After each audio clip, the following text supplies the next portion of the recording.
Bom dia a todos, muito obrigada, Sr. Doutor, cumprimento a mesa e cumprimento particularmente os jovens que estão à nossa frente e que são o grande motivo desta conferência, com muita saúde, pela sua pertinência e pela sua oportunidade.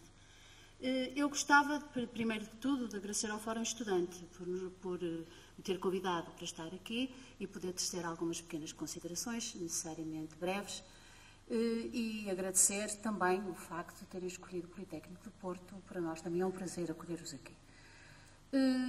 Nestas breves considerações, eu gostava de começar por dizer que o vou fazer na ótica, necessariamente, de uma instituição de ensino superior, a instituição que, neste caso, o Politécnico de Porto. Como já foi evocado, de facto, o desemprego, e nós sabemos todos os dias, é um drama enorme, atual, que nos invade e que está presente nos nossos cotidianos e numa perspectiva progressivamente alargada.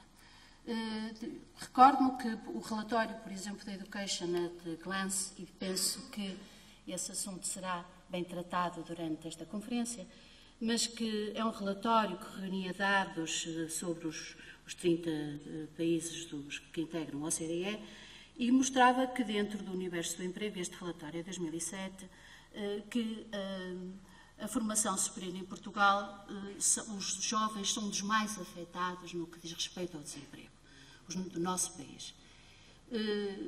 Usando estes dados, o desemprego de longa duração afetava, nessa altura, cerca de 51% de desempregados portugueses com diploma de ensino superior e idades entre os 25 e os 34 anos. Na média dos países da OCDE, essa taxa era, então, em 2007, de 42%. E os dados mais recentes que temos, do Instituto Nacional de Estatística, mostram que esse valor em Portugal cresceu para 51%. Em 2007, a ideia que tenho é que, ou a indicação que tenho, é que teríamos cerca de 17 mil licenciados classificados como desempregados de longa duração. É óbvio que esta situação é, por si, extraordinariamente dramática. O Instituto Politécnico de Porto, naturalmente, que tem uma preocupação acrescida. Até à data, os nossos cursos têm estado relativamente protegidos. Segundo dados que temos do Ministério do Trabalho e da Segurança Social e cruzados com dados do GPARI, e que são dados ainda pouco finos, no entanto, esses dados são relativamente otimistas neste contexto, uma vez que nos dizem que o IPP seria a segunda instituição de ensino superior do norte e centro do país com menor taxa de desemprego, isto é, apenas 7,77%, na razão entre o número de desempregados registados nos centros de emprego e o número de graduados nos últimos 10 anos. Mas importa, como é óbvio, refletir sobre toda esta situação e pensarmos quais as razões de fundo, porque muitas vezes é percebendo as razões de fundo e o contributo dos diversos atores, não só para, no diagnóstico dessas razões de fundo, poderem intervir, que alguma solução pode ser encontrada. Eu diria que há muitas razões de fundo, como é óbvio, e que essas razões ainda por cima se articulam todas entre si de forma sistémica, reforçando-se mutuamente. Mas na perspectiva de uma instituição de ensino superior, eu não posso deixar de destacar aquilo que me parece central, que é a má qualificação, o grande déficit que o país tem a nível da qualificação dos recursos humanos. É óbvio que há uma relação óbvia e direta entre a qualificação dos recursos humanos e o tipo de economia que temos, o tipo de empresas que temos ou não temos, o tipo de emprego que temos ou não temos. Eu gostava de destacar, acerca desta ausência de recursos, de recordar uma coisa, é que em abril de 74 éramos um país com 40% de analfabetos. E isto é um número que não podemos esquecer. Hoje, felizmente, sabemos que cerca de 35% dos jovens com 20 anos estão inscritos no ensino superior. E neste aspecto, jovens com 20 anos e inscritos no ensino superior, nós, de facto, estamos ao nível da média da OCDE. Mas não estamos ao nível da média da OCDE quando deixamos de falar de jovens de 20 anos e passamos a falar de jovens adultos, da população com mais de 20 anos, como é óbvio. E aí os nossos números são bastante diferentes e temos a consciência daquilo que nos separa em relação à Europa ou em relação à OCDE. A consciência de que a formação e a qualificação é um imperativo fundamental para vencer a batalha da competitividade, do emprego, da inovação, em particular nas sociedades de conhecimento, é algo reconhecido há muito, desde a Estratégia de Lisboa e agora repetida na Conferência da União Europeia de março de 2009, no célebre documento Europa 2020, um documento que significativamente se chama Estratégia para um Crescimento Inteligente, Sustentável e Inclusivo, e onde se estabelecem grandes objetivos com metas quantificáveis e objetivos que têm a ver exatamente com o emprego, com a investigação, com a inovação e depois com outras questões de fundo, onde o emprego, a investigação e a inovação também têm um papel a dizer, como as alterações climatéricas, a energia, a educação e a luta contra a pobreza. No que diz respeito às instituições de ensino superior e a este documento 2020 e às metas quantificáveis, há uma meta que foi muito bem definida. E a meta que foi definida é que, para vencermos esta batalha do desemprego e da competitividade, seria necessário que, em 2020, pelo menos 40% da população entre 30 a 34 anos tivesse uma qualificação superior. Portugal está longe de cumprir este objetivo, ainda que eu reconheça que tem sido feito um esforço gigantesco, em particular da parte das instituições de ensino superior, para responder a este repto que foi lançado e que está presente nos programas de governo e que tem sido feito um esforço gigantesco para responder a isto. Mas gostava também, antes de terminar esta pequena intervenção, de destacar a parte mais crítica, pelo menos para mim, num ponto de vista. É que, se é importante fazer formação, não basta fazer formação por formação. Não basta termos mais diplomados por termos mais diplomados. É preciso que este investimento, porque é um investimento ao nível do ensino superior público, custa caro ao país formar jovens, é preciso que este investimento seja um investimento de qualidade e um investimento bem dirigido, isto é, adequado.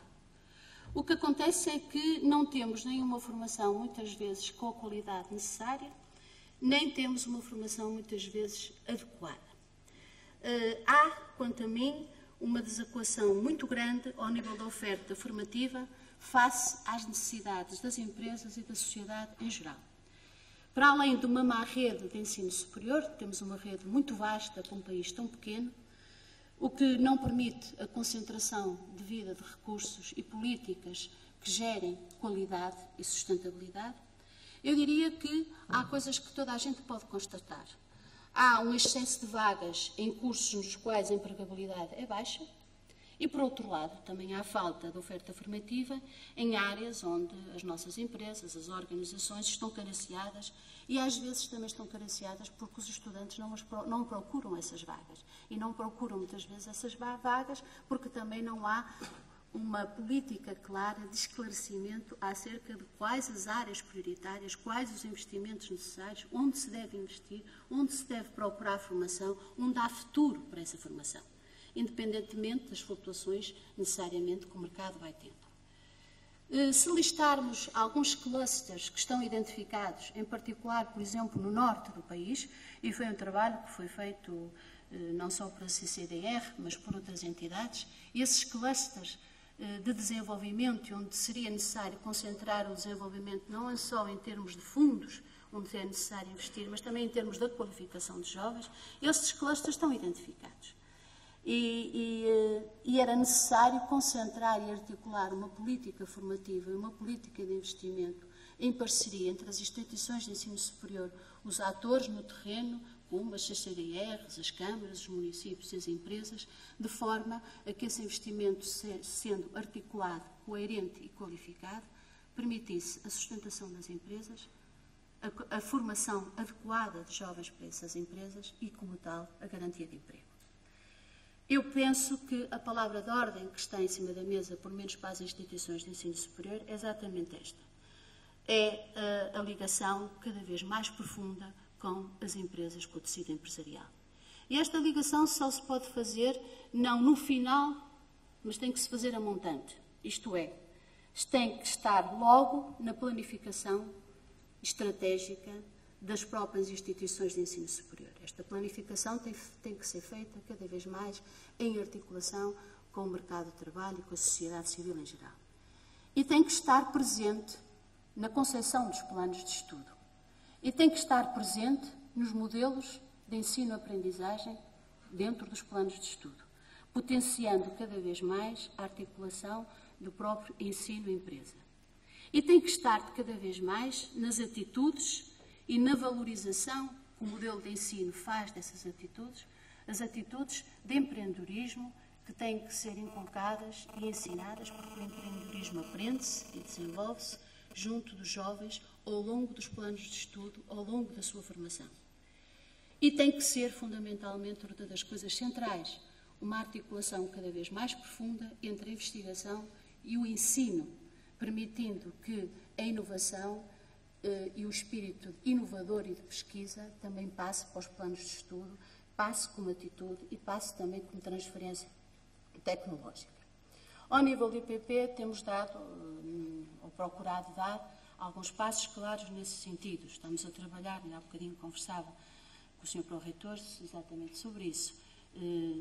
Conversávamos sobre esta necessidade de aproximação cada vez maior das instituições com o tecido empresarial e de algum trabalho, em particular a Universidade do Porto está a fazer o seu trabalho, e bem feito, e o Politécnico do Porto também está a procurar no mesmo caminho, e temos feito alguns passos significativos, em particular com as câmaras e com as empresas da zona do Tâmega e do Val de Sousa, tal como da zona de Val de Câmara. Temos concentrado aqui os nossos esforços, com certeza progressivamente, à medida que formos capazes, o iremos fazer noutros sítios, apoiando exatamente não só uma formação mais adequada, como a concepção de centros tecnológicos onde toda esta concretização possa ter visibilidade. Gostava, ao terminar